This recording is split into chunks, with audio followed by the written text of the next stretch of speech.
Hello, this is Everton fan 77 with the Arsenal One Season for Glory series. So as you can see here, we are still in the transfer window. We're actually 2 days off deadline day. So we're going to go out and make some more signings, or make an attempt to get some more signings. We've already made some fairly huge signings, signing Yaya Toure and David Villa. So we've got a bit of cash left over from the Jack Wilshere sale, and we're going to see if we can pick up some legends with that money. So as you can see here, we're putting in bids for Landon Donovan, Marcos Senna, David Beckham and Thierry Henry. Now the first two of those you may not consider as legends of the game, but Landon Donovan is an American icon, American football icon, not gridiron icon, American soccer icon if you like to call it that.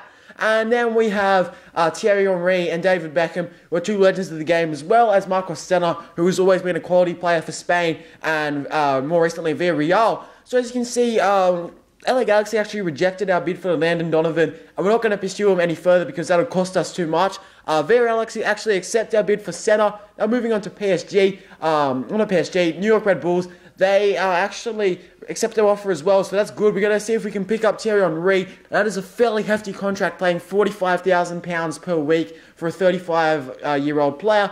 But it's Thierry Henry. You need to bring him back to Highbury or the Emirates Stadium now. And also PSG counter offer for David Beckham, and we're going to have to up our ante to we're going to have to up the ante to £275,000 to get David Beckham there. And Marcos Cesar actually rejects our bid, saying, I love my club too much to leave. And we're like, yeah, we may be able to tempt you with some more money though. And we're going to up the ante, making the bid £15,000 per week. And we're going to offer him the important first team player role, although he won't play there. It will only happen for a season, so if he gets angry with his role, we can just sell him after this season. And then Thierry Henry accepts our offer, so welcome back to Arsenal. The fans have missed you since you've left, and it's good to have you back. And Marcos Senna actually accepts the contract offer, so welcome to the club, Marcos Senna. And then, as you can see here, PSG accept the offer for David Beckham, and we're going to offer David Beckham a £25,000 contract, £25,000 per week contract, probably the lowest wage David Beckham will ever go on. Being very generous, he actually accepts our offer. For someone of his fame, £25,000 is peanuts for him, but he generously accepts our offer, and we have him on the club. However, that may anger a few Manchester United fans. And as you can see here, we're going to sell Damian Martinez to Peterborough. He's young and got a decent amount of potential, but we don't really need him because we're only playing one season at Arsenal. And as you can see here, £59 million has been spent on deadline day.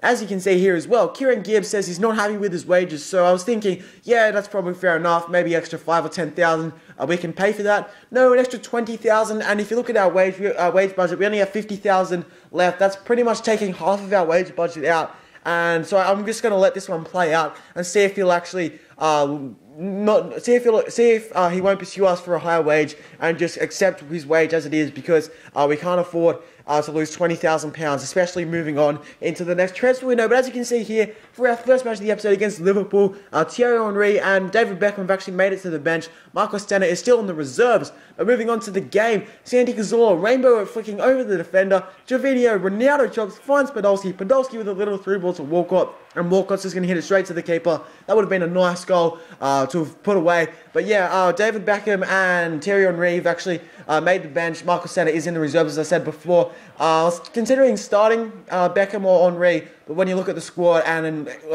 look at the squad we have and the team we're playing against, it wouldn't be a wise option, because playing a strong squad, Liverpool is a very strong team, and the squad we're starting has got to be a good one to match that. And we're going to play our best team using Yaya Toure and Lucas Podolski in their respective positions instead of David Beckham and Thierry Henry. But anyway, moving on, Beckham actually comes off the bench, as you've just seen, along with David Villa. I was considering putting Thierry Henry on, but I was thinking we really need the 3 points, and we need to put our best players on. David Villa is a fantastic 85 overall player, so just to have him come off the bench and score a goal was great. This is a fantastic pointer for us, going up 1-0 with 30 minutes left. It allows us just to park the bus and hopefully see out the victory. But moving on, Sterling is going to create a big opportunity here. Oxlade-Chamberlain does well to tackle, but unfortunately is dispossessed. But thankfully the shot goes straight to Szczesny. Suarez on the ball, finds Joe Allen, a bit of a scramble for the ball. Joe Allen keeps the ball somehow, and then Lescott, what a tackle. I thought that was a penalty for sure. When Lescott came from behind, I was just thinking penalty. It had penalty written all over it, but somehow he managed to get the ball and give us the 1-0 win. Fantastic victory over Liverpool, a hard-fought victory, and yeah, we'll take it any day of the week. Now moving on to our next match against Lille. David Beckham and Thierry Henry are once again on the bench, with a few changes to the starting lineup. Walcott, Gervinho, and Arteta have gone to the bench because of fatigue, and then we've brought in Ramsey, Oxlade-Chamberlain, and who's the other one? David Villa. So those are the players that have come off the bench. But as you've just seen them, Lucas Podolski has put the ball in the back of the net, getting a goal in the minute to match his number, getting a 9th minute goal to match his number 9 shirt. I really didn't want that well, but anyway, moving on. Sorry if I actually sound a bit nasally today. I've got a bit of a cold going on, so I can kind of sound a bit nasally. But anyway, moving on. As you can see here, David Beckham and Thierry Henry coming on at the same time. Legendary moment in world football here, even if it is FIFA. Legendary moment. David Villa on the ball, finding Thierry Henry, his first touch back at Arsenal. Ronaldo chops. Surely he can't score. Surely he can't score. Can't even say the epic lines right.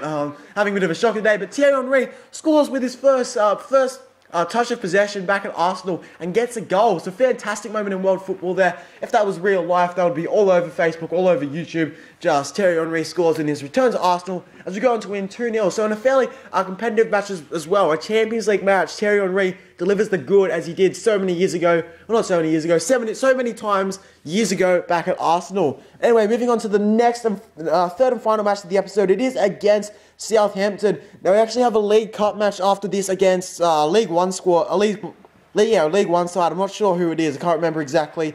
Or maybe it was a Championship team. I can't remember, but it wasn't a strong team, so I think I'll start Thierry Henry for that game and give Giroud the nod for this game, and he will start this game. But unfortunately, Southampton, it is quite a strong team, because if you look at the not necessarily the highest overalls, but a lot of pace and a really good team to use in FIFA, likes of Mayuka and Nathaniel Klein, and Mayuka's already proved costly for Southampton, scoring a goal early on in the game. So unfortunately, we went down after, I think it was 14 minutes. And yeah, we went down looking for the equaliser. Theo Walcott's going to get on the ball now. Too much speed for anyone else. He's the fastest player in the game and crosses it in. But unfortunately, Gervinho, with that huge forehead of his, can't make good contact with it. But nevertheless, Yaya Touré's going to get on the ball now, searching for Gervinho again. Gervinho comes with a side-on bicycle kick, kind of a scissor kick kind of thing. He didn't get that leg move of a normal scissor kick, so it was like, yeah, you'd probably have to say it's a scissor kick. It's hard to define what it was. It was like a scissor kick volley. But anyway, moving on. Quite a nice finish as well from Gervinho. However, the keeper did get a hand to it. Giroud has a good chance after half-time, and unfortunately, too comfortable for the keeper. But right now, Lallana on the ball will whip it in, and unfortunately, Mayuka heads it just wide. Considering he got that first goal, I was surprised to see Mayuka head that one wide. Moving on, Gaston Ramirez will head that one wide as well. So lots of pressure from Southampton. Unfortunately for us, they just cannot execute. Rodriguez on the ball goes for like an outside of the foot Cesar type volley. Fortunately for us, that goes wide as well. So 1-0 against Southampton. It would look like a bad result, but considering the way the game went, a 1-0 result actually wasn't too bad, and it gives us time to make up some more points anyway. Point isn't that bad. But we're in 4th place, as you've seen there, and a lot of, it is only on in the season, but there's still a lot of work to be done to get into that top spot. But this has been Everton Fans 77 with the Arsenal 1 Season for Glory series. I hope you liked this episode. If you did, please leave a like, and I'll see you next episode.